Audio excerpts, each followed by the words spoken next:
Have you ever wondered what silence sounded like 4,000 years ago? It is a strange thought, perhaps, because we assume the past was loud. We imagine the clashing of swords, the shouting of kings, and the roar of construction.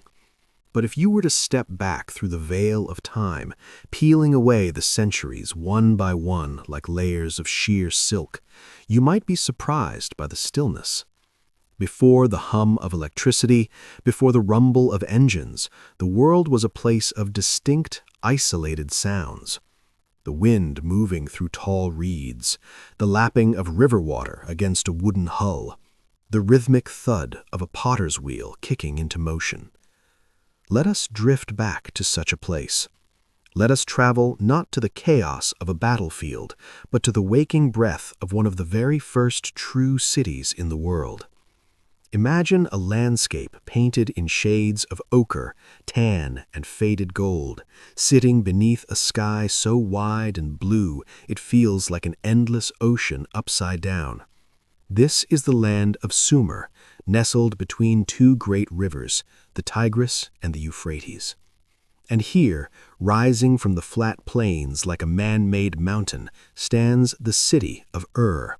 It is not a ruin. It is not a dusty archaeological site roped off for tourists. It is alive. It is new. It is the center of the world. To understand this city, you must first understand the morning. The sun here does not rise tentatively. It claims the horizon with a confident, burning amber light. But before that heat settles in, there is a cool, crisp window of time just before dawn. If you were standing on the flat roof of a mud brick house in the residential district, the air would smell of damp clay and the smoke of dung fires being kindled for the first meal of the day. You would hear the city waking up, not with a mechanical start, but with an organic, slow crescendo. A dog barks in the distance, its voice echoing off the narrow alley walls. A rooster crows. Somewhere, a heavy wooden door creaks open on leather hinges. Life in Ur is intimate. The streets are not the wide, grid-like avenues of modern metropolises. They are winding, organic paths, creating a maze of shadows and light. Walking through them feels like moving through a canyon. The walls of the houses are tall and windowless on the ground floor, built for privacy and to keep out the relentless Mesopotamian heat. As a pedestrian, you were held in the cool shade of these walls.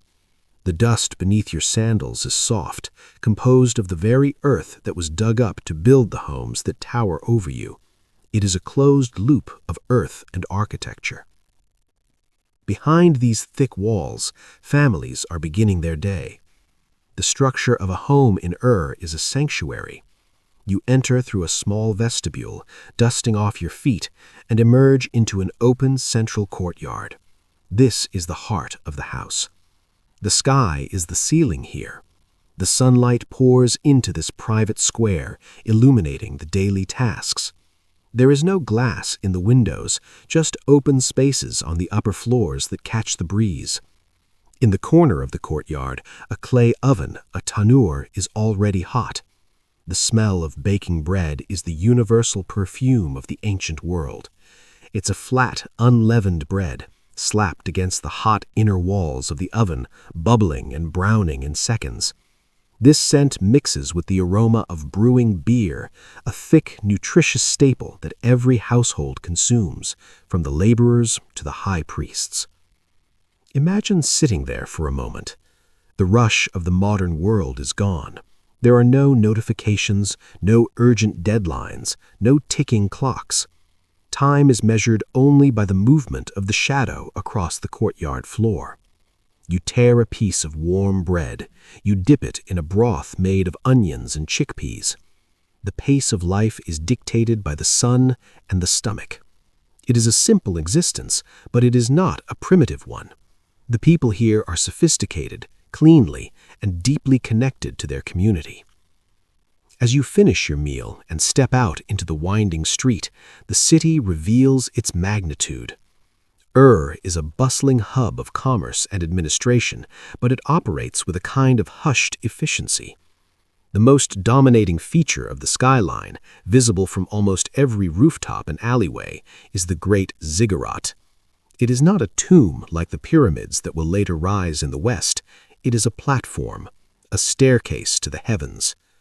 Dedicated to Nanna, the moon god, it represents order in a chaotic universe. The ziggurat is built of mud bricks, millions of them, baked in the sun and layered with bitumen, a natural tar that waterproofs the structure. It gleams in the morning light. The walls slant inward, creating an illusion of even greater height. 3 great staircases converge at a central gate, leading up, and further up to the temple at the summit. But this is not a place of fear.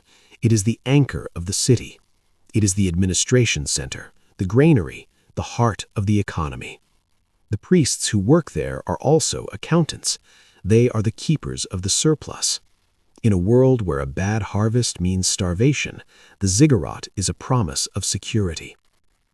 If you walk toward the harbor, the soundscape changes. The dry stillness of the residential quarters gives way to the rhythmic sounds of the waterfront. In this era, the Euphrates River flows much closer to the city walls than it does today. It is wide, sluggish, and brown with rich silt. This silt is the gift that allows civilization to exist. It fertilizes the fields that surround the city, fields of barley and wheat that stretch out as far as the eye can see, broken only by the shimmering lines of irrigation canals.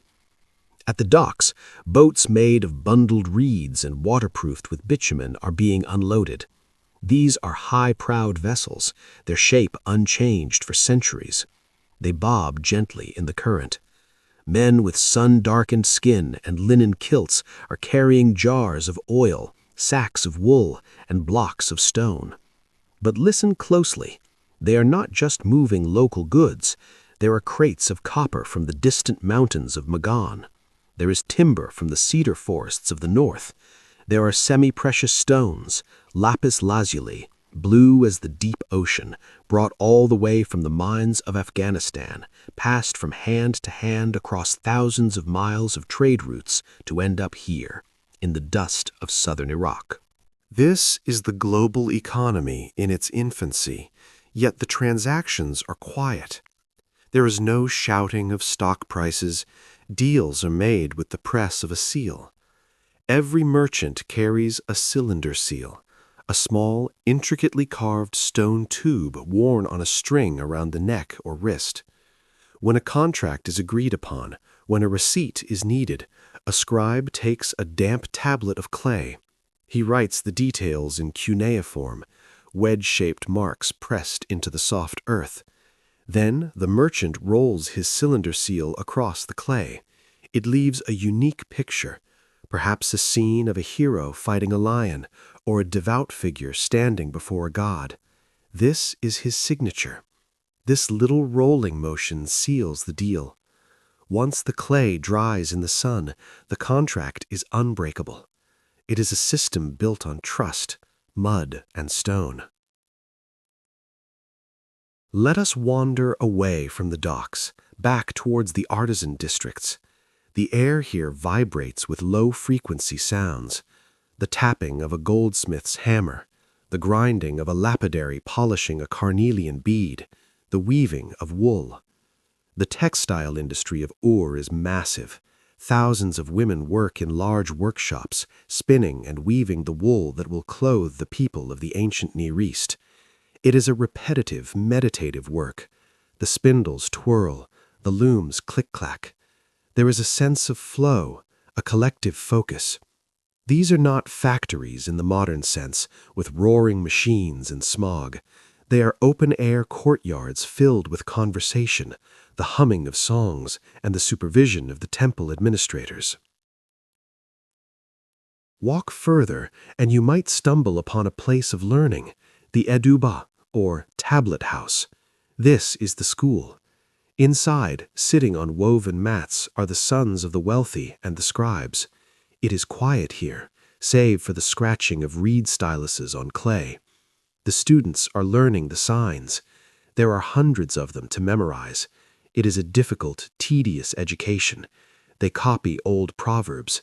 They write out lists of words, names of trees, names of cities, names of gods.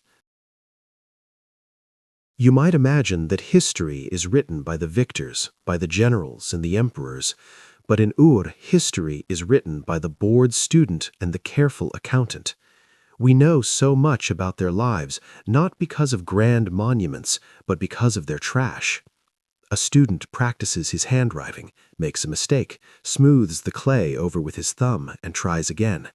Eventually, the tablet is discarded, buried in the floor to raise the level of the house. 4,000 years later, we find it. We read their practice sentences. We read their complaints. We read a father's letter to his son, urging him to study harder and stop wandering the streets.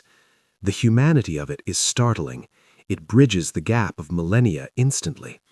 They worried about their grades. They worried about money. They wanted to make their parents proud. As the afternoon wears on, the heat becomes intense. The city slows down. The stray dogs find shade under the awnings of the shops. The shopkeepers doze on their mats. This is the siesta, a necessary pause in the rhythm of the day.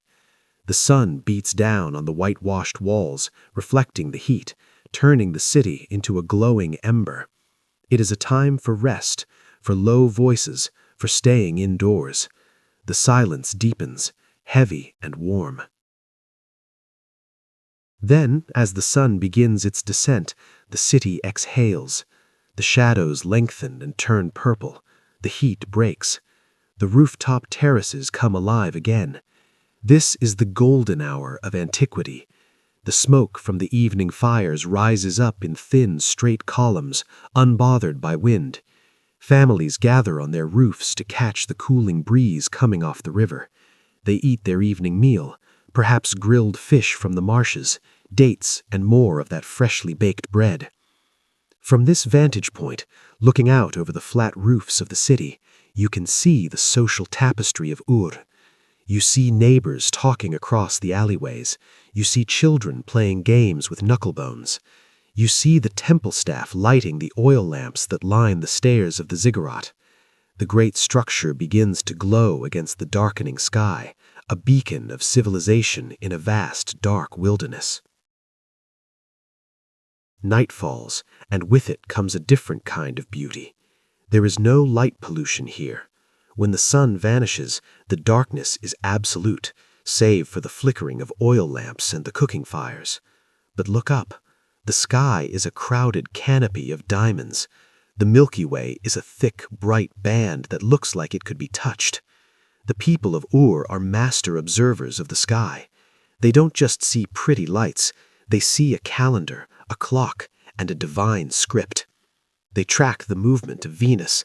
They note the phases of the moon with mathematical precision. To them, the night sky is as familiar as the streets of their city. It's a map they can read. The sounds of the night are soft. The chanting of priests from the temple complex drift over the walls, a low, droning hum meant to soothe the gods. The river continues its endless liquid journey to the sea, whispering against the reeds. A night heron calls out. Inside the homes, people unroll their sleeping mats.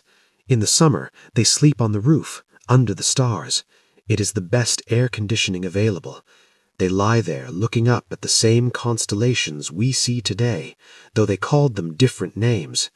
They drift off to sleep, wondering about the harvest, about their children's health, about the gossip they heard at the well. They are enveloped by a sense of continuity. Tomorrow will be much like today. There is a profound comfort in this predictability. In our modern world, we are addicted to the new, the breaking news, the sudden change. But in Ur, the goal is stability. The ideal life is one that maintains the balance established by the gods. It is a life of maintenance, repairing the canals, plastering the walls, copying the old texts so they are not forgotten. There is a nobility in this maintenance, a quiet heroism in keeping the chaos of the desert at bay.